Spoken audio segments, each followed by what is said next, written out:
Bed নেই, bed নেই, bed নেই রে। বেড নাই, বেড নাই, বেড নাই রে। টাকা যদি না থাকে, টাকা যদি না থাকে, বেড দেবে কে? বেড দেবে কে? ডাক্তার খুঁজে ফিরি, ডাক্তার খুঁজে ফিরি।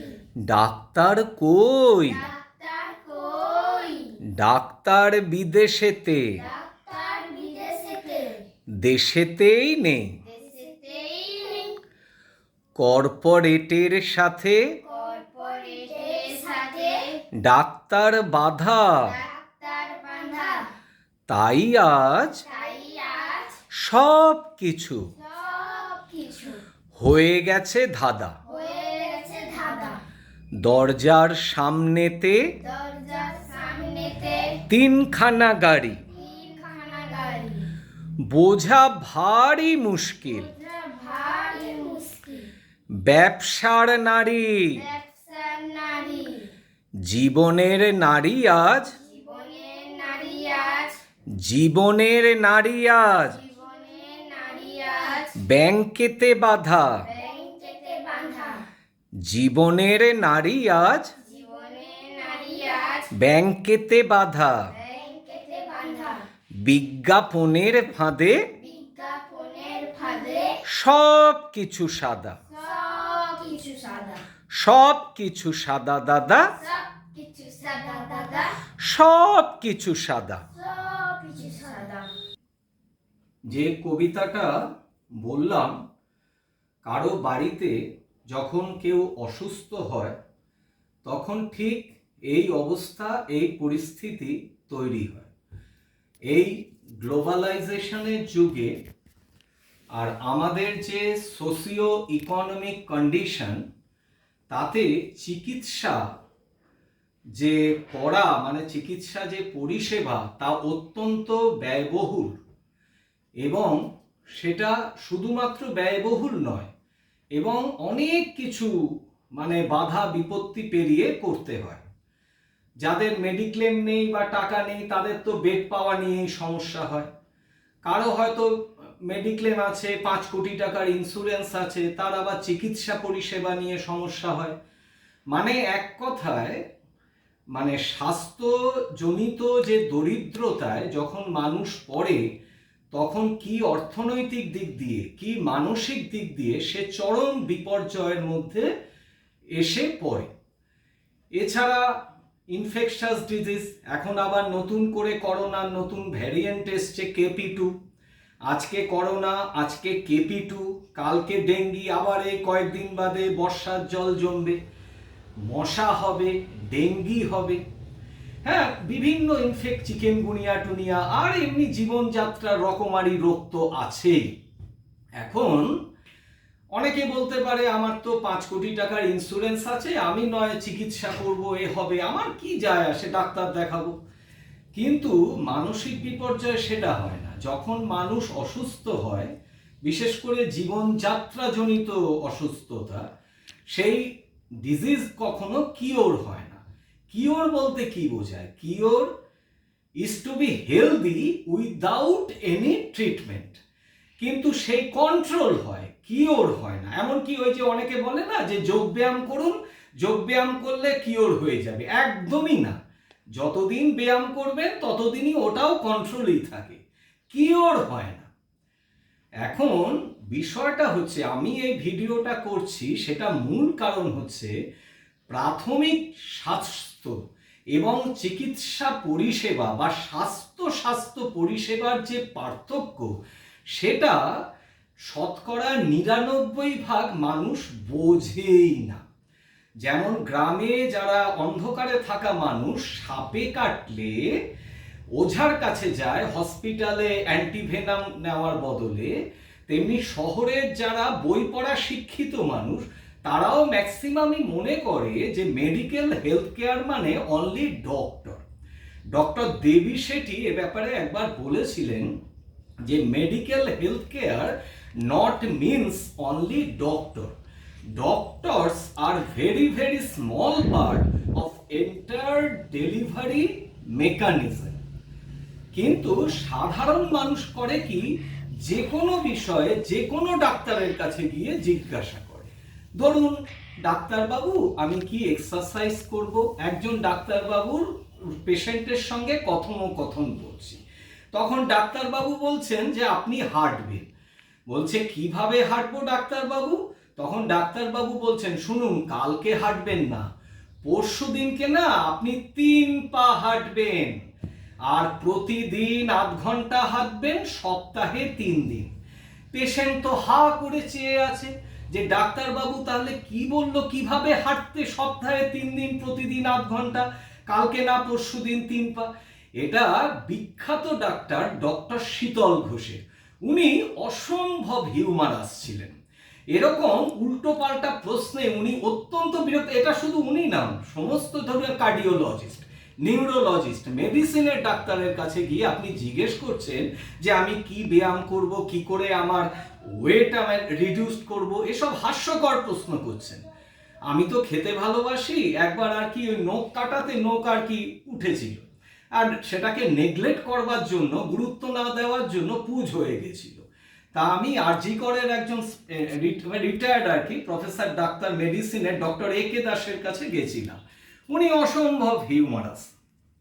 তো ওই ডাক্তারবাবু মানে আমার সামনে একজন পেশেন্ট আর কি ডাক্তারবাবুকে বলছে যে আমি কি করে ওয়েট রিডিউস করব। তারপর উনি চলে গেছেন। তা আমাকে ডাক্তারবাবু বলছে দেখো শ্রেয়ান, আমি আমার নিজের ভুঁড়িটা কমাতে পারছি না, আর আমাকে এরকম প্রশ্ন করছে। ডাক্তারবাবু কি কলা খাবো, কাঁঠালি কলা না সিঙ্গাপুরি কলা? ডাক্তারবাবু কোন চালের ভাত খাবো, সাদা চাল না বাসমতি চাল না গোবিন্দভোগ চাল? এরকম উল্টো পাল্টা প্রশ্ন করে। আপনার যদি ডাক্তারকেই জিজ্ঞেস করে তাহলে স্পোর্টস মেডিসিনের ডাক্তারকে জিজ্ঞেস করুন, বা অ্যাটলিস্ট ফিজিওথেরাপিস্টের কাছে যান। আপনি গিয়ে একজন মেডিসিন বা কার্ডিওলজিস্ট বা নিউরোলজিস্টের কাছে গিয়ে জিজ্ঞেস করছেন আমি কি করে কি ডায়েট করব, কি করব। তার ডায়েটিশিয়ানরা আছে কি করতে, মানে ফিটনেস এক্সপার্ট আছে কি করতে, কার কাছে কি পাবো। মানে প্রাথমিক স্বাস্থ্য এবং স্বাস্থ্য পরিষেবা এ দুটোর পার্থক্যই ম্যাক্সিমাম মানুষ বোঝে না। যে যতদিন গাড়িটা আপনার সুন্দর করে চলছে আপনি গাড়ির যত্ন নেন না, যেই গাড়ি খারাপ হলো অমনি ব্যাস হই হই হই। মানে স্বাস্থ্য যতদিন ভালো আছে সেটাকে কি করে মানে ভালো রাখা যায় সেইটা নিয়ে আপনি চিন্তান্বিত নন। কিন্তু যেই কোনো গন্ডগোল হলো অমনি হই হই কাণ্ড, তখন আর কি এই প্যাথোলজিক্যাল সেন্টার, ওই প্যাথোলজি, এই ডাক্তার, ওই ডক্টর শপিং। মানে জীবন একেবারে দুর্বিষহ, হাজার একটা রেস্ট্রিকশন। আর ব্যাপার হচ্ছে কি আমরা স্বাধীনভাবে কোনো কাজ করতে হলে আমাদের অসুবিধা হয় না, কিন্তু কেউ যদি আমাদের সেন্স অফ অটোনমিকে চ্যালেঞ্জ করে, চাপিয়ে দেয়, তখন আমরা সেই জায়গা থেকে না মানে বেরিয়ে আসাটা খুব কঠিন হয়। সেখানে তখন আমরা খিটখিটে হয়ে যাই, একগুঁয়ে হয়ে যাই, মানে বিরক্ত লাগে যে একটা বাধা ধরা জীবন, এই সকালে উঠে এই খেতে হবে, ওই খেতে হবে, এই খাওয়া যাবে না, ওই খাওয়া যাবে না, এসব নানান রকম। প্রাথমিক স্বাস্থ্য আর স্বাস্থ্য পরিষেবা এ দুয়ের পার্থক্যই ম্যাক্সিমাম মানুষ জানে না। আর কতগুলো তো অদ্ভুত অদ্ভুত মিথ আছে। একটা মিথের কথা বলি, অনেকে আছে চিনি খায় না গুড় খায়, বলে গুড় খাওয়ার নাকি ভালো, কি কাণ্ড। অনেকে বলে যে মিষ্টি খেলে মোটা হয়ে যাব, খাঁটি ছানার মিষ্টি খেলে কেউ কোনো দিন মোটা হয় না। মেয়েদের হিমোগ্লোবিন নিয়ে সমস্যা হয়, বেশিরভাগ মেয়েরই। কুলেখাড়া শাকের রস খায়, তারপরে থোর মোচা কাঁচকলা খায়, বলে হিমোগ্লোবিন বাড়বে। ওগুলোর মধ্যে প্রচুর আয়রন আছে কিন্তু ব্লাডে অ্যাবজর্ব হয় না। এছাড়া এরকম প্রচুর আছে, ডায়াবেটিস হলে সে আলু খাবে না, আলু খেলে ডায়াবেটিক হবে। কখনোই না। আপনি যদি ডায়াবেটিক হন আপনাকে ক্যালোরি রেস্ট্রিকশন করতে হবে। আমাদের বাড়িতে একজন এসেছিল, তার ডায়াবেটিস আছে, বলে আমি রসগোল্লা খাবো না, সিঙ্গাড়া খাবো। এইরকম সব অদ্ভুত উদ্ভট আর কি মানুষজন আর কি রয়েছে, এরকম নানান চিন্তা ভাবনা। এবার প্রশ্নটা হচ্ছে এই যে KP2 এসছে, এবার আপনি এরকম তো হাজার রকম সমস্যা আসবে। আপনি কতদিন আর মাস্ক পরে স্যানিটাইজার ঘষে আর ভ্যাকসিন নেওয়া ভালো কি মন্দ এই তর্ক বিতর্ক করে কাটাবেন? যদি নিজের আসল স্বাস্থ্যটাকে যদি গড়ে তুলতে পারেন, আসল স্বাস্থ্যটাকে যদি সুন্দর করে গড়ে তুলতে পারেন, তাহলে হবে কি আমরা অনেক অসুখ বিসুখের হাত থেকে, বিড়ম্বনার হাত থেকে বেঁচে যাব। অসুখ বিসুখ থেকে তো আমরা কেউ বাঁচবো না, অসুখ বিসুখ থাকবেই। কিন্তু আমি যদি সেভাবে স্বাস্থ্যটাকে মেনটেন করি, যখন অসুস্থ হব দ্রুত আর কি সেই অবস্থা থেকে আমি ওভারকাম করে বেরিয়ে আসতে পারবো। আর না হলে আমাকে আরো বিড়ম্বনার মধ্যে পড়তে হবে। আচ্ছা, আমরা কি এগুলো জানি না? ম্যাক্সিমাম মানুষই কিন্তু অ্যাওয়ারনেস নেই তা কিন্তু নয়, কিন্তু ওটা মানে কি বলবো, ইউটিলাইজ করতে গেলে জীবনে যেন তত্ত্বের ব্যবহারিক প্রয়োগ জীবনে যে কোনো ক্ষেত্রে করা কঠিন। ম্যাক্সিমাম মানুষ তত্ত্বের ব্যবহারিক প্রয়োগটা করতে পারে না, খালি তাত্ত্বিক কথায় বক্তৃতা দেয়। কেন? কারণ নিজেকে মোটিভেট করতে পারে না।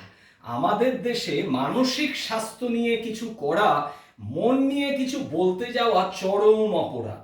আমার মুখে যদি ব্রণ হয়, আমাকে দেখতে অসুন্দর লাগছে বা চুল পাকছে, আমি যদি সমাজে গিয়ে বলি আমাকে এক ঘরে করে দেবে, কত মানুষ দুবেলা খেতে পাচ্ছে না, আর তুই তোর মুখে ব্রণ হয়েছে তুই অসুন্দর হবি বলে তোর মোটিভেট করতে পারবে না। কোনো প্রফেসর, রাজনৈতিক নেতা যদি ম্যাটাডোরের উপর নাচে, সে নাচতে পারবে না, তার রুচিবোধের অভাব আছে। কেন? কারণ সে প্রফেসর। অথচ অধ্যাপকদের, আমি তো আমার একজন চেনাশোনা জানি, তিনি একটি অভিজাত কলেজে তার ছেলে পড়ে, প্রফেসর তার সঙ্গে বসে ডুকুর ডুকুর চালায়। এখন বিষয়টা হচ্ছে কি, মূল বিষয় হচ্ছে আমাদের নিজেদের স্বাস্থ্যটাকে গড়ে তোলা। যদি আমরা প্রাথমিকভাবে সচেতন, আজকাল বেসিক ইয়াং এজের ডায়েট অত্যন্ত বাজে। প্রথম 30 বছর অবধি আমাদের পিক বোন মাস মানে হাড়ের স্বাস্থ্য তৈরি হয়। এখনকার যে ইয়াং এজ, তারা হচ্ছে ওই ম্যাগি আর চাউমিন খাওয়া আর ওই বহুজাতিক সংস্থার প্যাকেট ফুড খাওয়া শরীর। এর ফলে হয় কি, এর বারবার জিমে গিয়ে ব্যায়াম করে মেশিনে, তার ফল হচ্ছে খুবই মারাত্মক। মানে এই যে 30 বছর অবধি পিক বোন মাস, হাড়ের মধ্যে যে ক্যালসিয়াম, ফসফরাস, ম্যাগনেসিয়াম গুলো যে জমে আমার হাড়টাকে শক্ত করবে, সেটা করার সুযোগ পায় না। আর অসুস্থ মা বাবার সন্তান কখনো সুস্থ হতে পারে না। বেশিরভাগ ক্ষেত্রে সে অসুস্থ মানে বিছানায় পড়ে থাকা না, অসুস্থতার অনেক রকম সংজ্ঞা আছে। আমার বক্তব্য হচ্ছে আসল স্বাস্থ্যটাকে গড়ে তুলুন। আজ কেপি2, কাল করোনা আসবে, আবার নতুন ভ্যারিয়েন্ট আসবে, এই আসবে ওই আসবে, ডাক্তারবাবু আজ গরম কাল ঠান্ডা, পরশুদিন বৃষ্টি নামবে, ওরে বাবারে বাবা, সব কিছুতে অস্বস্তি। আর ডাক্তারবাবু আমি গরমে কি করব? ডাক্তারবাবু নিজেই এসিতে অভ্যস্ত, তাকে জিজ্ঞেস করছে ডাক্তারবাবু আমি গরম কি করে ঠেকাবো, কি করে শীতকে মোকাবিলা করব, কি করে আমি মানে বর্ষাকাল আসলেই ব্যাস হাঁচি কাশি জ্বর সব চলতে থাকবে। এখন এমনি এসি আর কি সভ্যতার আশীর্বাদ না অভিশাপ, সেই নিয়ে তর্ক বিতর্ক আছে। আসল স্বাস্থ্যটাকে গড়ে তুলুন, আসল স্বাস্থ্যটাকে গড়ে তুলুন। প্রাথমিক স্বাস্থ্য আর স্বাস্থ্য পরিষেবা জানবেন কখনোই এক নয়, দুটো সম্পূর্ণ আলাদা বিষয়। এটা বোঝার চেষ্টা করুন এবং সঠিক জায়গায় গিয়ে সঠিক চিকিৎসা করুন।